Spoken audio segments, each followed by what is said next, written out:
Di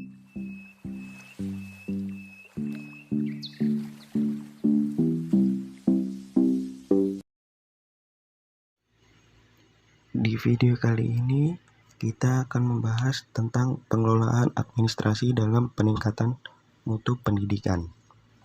Yang pertama, pengertian pengelolaan administrasi pendidikan.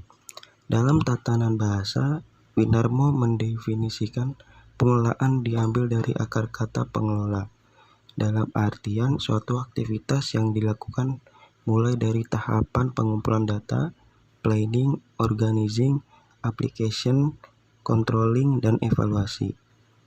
Dapat diartikan bahwa proses yang dilakukan dalam rangka mencapai tujuan tertentu, di mana hasilnya dievaluasi untuk menghasilkan sesuatu yang lebih maksimal lagi. Maka hal ini yang disebut dengan pengelolaan. Pengelolaan sama halnya dengan istilah manajemen yang mengandung arti tata kelola. Nur Hadi dalam bukunya Administrasi Pendidikan menyebutkan ada 8 tata kelola manajemen pendidikan. Di antaranya administrasi organisasi, yang kedua administrasi kepegawaian, yang ketiga administrasi kurikulum, yang keempat administrasi kesiswaan, yang kelima administrasi pembiayaan, yang keenam administrasi sarana dan prasarana, yang ketujuh administrasi tata usaha, yang kedelapan administrasi hubungan masyarakat. Selanjutnya nomor 2 yaitu prinsip administrasi sekolah. Yang pertama, administrasi pendidikan dilaksanakan oleh 2 orang atau lebih yang berada dalam sebuah organisasi pendidikan. Yang kedua, masing-masing personil memiliki tugas dan tanggung jawab masing-masing. Yang ketiga, pada setiap tugas dan tanggung jawab yang dijalankan memiliki keterikatan antara satu dengan yang lainnya diatur secara rinci. Memiliki sarana dan prasarana yang memadai sesuai dengan kebutuhan organisasi. Yang keempat, adanya sistem kerjasama dan sama kerja antar personal. Prinsip-prinsip administrasi yang menyinggung organisasi diantaranya adalah A. Memiliki tujuan organisasi yang jelas dan spesifik. Yang B. Masing-masing personel memiliki tanggung jawab penuh terhadap tugas-tugas masing-masing. Yang C. Setiap personil mampu bekerja sama dengan lainnya dalam menjalankan tugas masing-masing organisasi. Yang D. Ada garis komando yang jelas dan terarah. Yang E. Adanya koordinasi antara yang satu dengan yang lainnya dalam menjalankan peran dan fungsi masing-masing personil. Yang ketiga, kita membahas manajemen kelembagaan. Sekolah sebagai tempat pembelajaran membutuhkan manajemen kelembagaan yang harus diaplikasikan. Sasaran manajemen kelembagaan adalah segala bentuk tata kelola yang harus dilakukan, mulai dari tata kelola bidang kurikulum, bidang kesiswaan, bidang ketenaga kerjaan, bidang sarana dan prasarana, bidang pendanaan, dan kerjasama dengan masyarakat. Yang pertama, kita membahas tentang administrasi kesiswaan.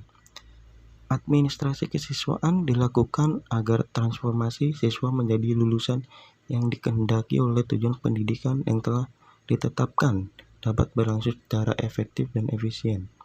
Administrasi kesiswaan merupakan proses pengurusan segala hal yang berkaitan dengan siswa, pembinaan selama siswa berada di sekolah, sampai dengan siswa menamatkan pendidikannya melalui penciptaan suasana yang kondusif terhadap berlangsungnya proses belajar mengajar yang efektif.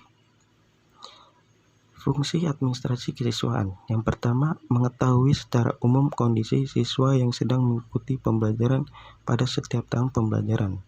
Yang kedua, merencanakan jumlah siswa yang dapat direkrut untuk tahun pembelajaran berikutnya. Yang ketiga, sebagai masukan dalam merencanakan rencana anggaran pendapatan dan belanja sekolah. RAPBS. Kegiatan dalam administrasi kesiswaan. Yang pertama, penerimaan siswa adalah proses pencatatan dan layanan kepada siswa yang baru masuk sekolah setelah mereka memenuhi persyaratan-persyaratan yang ditentukan oleh sekolah itu. Kedua, pembinaan siswa adalah pembinaan layanan kepada siswa di suatu lembaga pendidikan, baik di dalam maupun di luar jam belajarnya di kelas. Yang ketiga, tamat belajar. Untuk sekolah menengah pada dasarnya merupakan pencapaian salah satu tangga untuk pendidikan lebih lanjut atau pencapaian suatu keterampilan yang dapat dipergunakan untuk menopang kehidupan di masyarakat. Selanjutnya kita akan membahas tentang administrasi sarana dan prasarana. Prasarana dan sarana adalah semua benda bergerak maupun yang tidak bergerak yang diperlukan untuk menunjang penyelenggaraan proses belajar mengajar baik secara langsung maupun tidak langsung. Kegiatan administrasi sarana dan prasarana yang pertama, perencanaan kebutuhan penyusunan kebutuhan prasarana dan sarana didasarkan atas pertimbangan bahwa satu, karena berkembangnya kebutuhan sekolah, kedua, untuk penggantian barang-barang yang rusak, dihapuskan atau hilang. Yang ketiga, untuk persediaan barang. Lalu kegiatan yang kedua, pengadaan prasarana dan sarana pendidikan. Pengadaan adalah kegiatan untuk menghadirkan prasarana dan sarana pendidikan dalam rangka menunjang pelaksanaan tugas-tugas sekolah. Pengadaan tersebut dapat dilaksanakan dengan cara yang pertama pembelian, yang kedua buatan sendiri, yang ketiga penerimaan hibah atau bantuan, yang keempat penyewaan, yang kelima pinjaman, yang keenam pendaur ulangan. Lalu yang ketiga adalah penyimpanan sarana dan prasarana pendidikan. Penyimpanan adalah kegiatan pengurusan, penyelenggaraan, dan pengaturan persediaan prasarana dan sarana di dalam ruang penyimpanan atau gudang. Yang keempat, inventarisasi sarana dan prasarana pendidikan. Inventarisasi adalah kegiatan melaksanakan pengurusan dan penyelenggaraan, pengaturan, dan pencatatan barang-barang yang menjadi milik sekolah menengah yang bersangkutan ke dalam suatu daftar investasi barang. Yang kelima ada pemeliharaan prasarana dan prasarana pendidikan. Pemeliharaan merupakan kegiatan penjagaan atau pencegahan dari kerusakan suatu barang, sehingga barang tersebut dalam kondisi baik dan siap pakai. Pemeliharaan berbeda dengan rehabilitasi. Rehabilitasi adalah perbaikan berskala besar dan dilakukan pada waktu tertentu saja. Yang keenam, penghapusan prasarana dan sarana pendidikan. Penghapusan adalah kegiatan meniadakan barang-barang milik negara atau daerah dari daftar inventaris karena barang itu dianggap sudah tidak mempunyai nilai guna atau sudah tidak berfungsi sebagai diharapkan atau biaya pemeliharaannya sudah terlalu mahal. Ketujuh, pengawasan prasarana dan sarana pendidikan merupakan kegiatan pengamatan, pemeriksaan, dan penilaian terhadap pelaksanaan administrasi sarana dan prasarana pendidikan di sekolah untuk menghindari penyimpangan, penggelapan, atau penyalahgunaan. Yang ketiga, kita membahas tentang administrasi personal. Personal pendidikan adalah golongan petugas yang membidangi edukatif dan yang membidangi kegiatan non-edukatif dalam kurung ketatausahaan.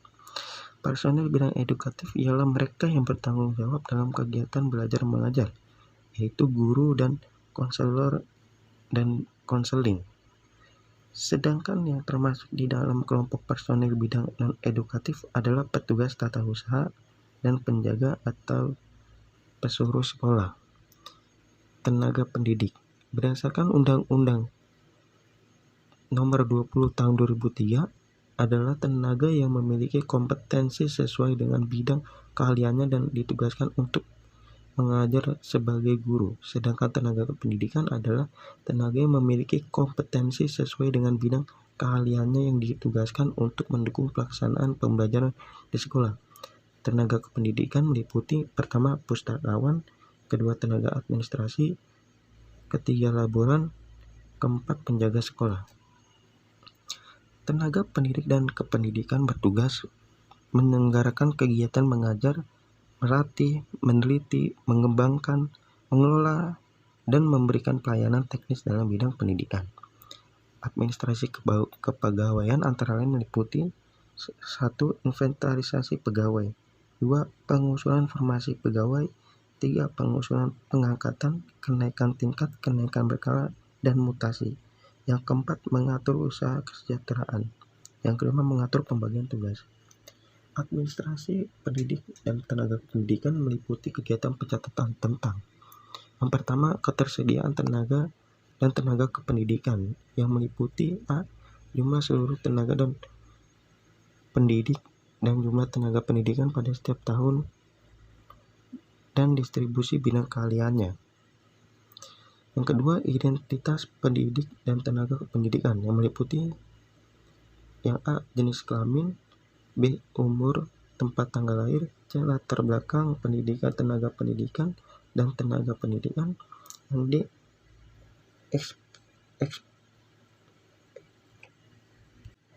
golongan tenaga pendidik dan tenaga kependidikan. Masa kerja tenaga pendidik dan kependidikan terhitung mulai TMT berdasarkan surat keputusan. Yang ketiga, status tenaga pendidik dan tenaga kependidikan yang meliputi A. status pegawai tetap. Tujuan administrasi personel. Yang pertama, untuk menghitung ketersediaan jumlah tenaga berdasarkan jumlah rombongan belajar pada tiap-tiap kelas sehingga tidak terjadi overload jam pelajaran.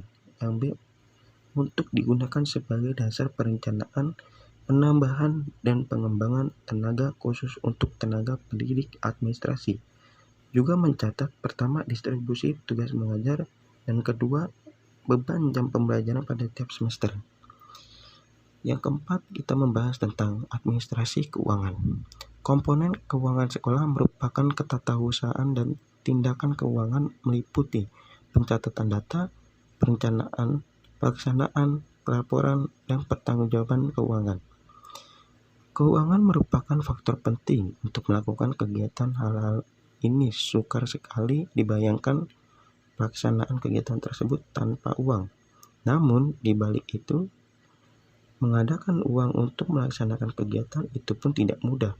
Oleh karena itu, pengadministrasian keuangan sangat perlu demi tercapainya efektivitas dan efisiensi.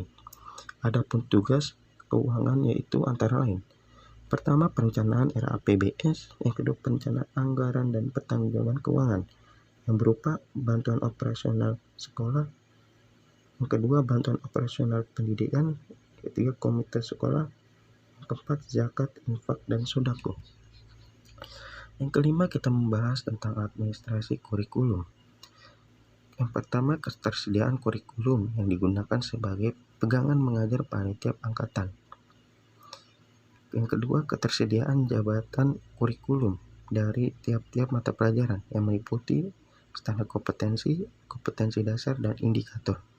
Ketersediaan satuan acara pendidikan atau rencana pelaksana pembelajaran pada tiap mata pelajaran pada setiap tingkatan kelas. Yang ketiga, deskripsi sajian pokok bahasa dari tiap mata pelajaran untuk tiap semester pembelajaran. Di samping mencatat pelaksanaan kurikulum nasional, administrasi kurikulum juga mencatat kurikulum lokal atau muatan lokal, serta pengalokasian waktu pembelajaran kurikulum muatan lokal. Yang keenam, kita membahas tentang administrasi humas. Sekolah sebagai suatu sistem sosial merupakan bagian integral dari sistem sosial yang lebih besar, yaitu masyarakat. Maju mundurnya sumber daya manusia pada suatu daerah tidak hanya tergantung pada upaya-upaya yang dilakukan sekolah, namun sangat tergantung kepada tingkat partisipasi masyarakat terhadap pendidikan. Semakin tinggi partisipasi masyarakat terhadap pendidikan di suatu daerah, akan semakin maju pula sumber daya manusia daerah tersebut, dan sebaliknya.